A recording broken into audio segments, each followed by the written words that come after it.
नमस्कार मंडळी, मी दाखवते आज तुम्हाला माझी मेथीचं बी कसलं छान आलंय ते.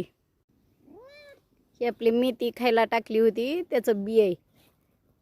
तर बी होईल चांगला, अर्धा किलो टाकलं होतं मुठभर. छान आली होती मेथी यावर्षी.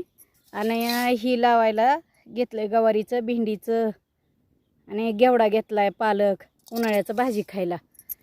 आणि आता एवढी राहिली मेथी काढायची. ही नवीन लावलेला आंबा येतं, तर ही कवळ्या शेंड्या असल्यामुळं वजन जास्त झालं. ही काडी लहान आहे, तर ही कंडायला लागलं होतं जमिनीवर टेकायला, म्हणून काठी उभा करून ही म्हैस यालानं बांधली. म्हणजे ती करवा पण पडत. दोऱ्यानं बांधलं तर ती जर उशीर झाला आपल्याला त्याच्याकडे लक्ष द्यायला, तर ती तसाच वन उमटवतो झाडाला, दाबलं जातं त्या ठिकाणी झाड. आणि म्हणून आपलं आणि तारानं जर बांधलं तर ती पोळतंय उन्हानं तार. त्याच्यामुळं म्हैस यालानं बांधित असतात आम्ही झाडं. छान केलंय का मग ते म्हैस यालाचं नियोजन सांगा मला.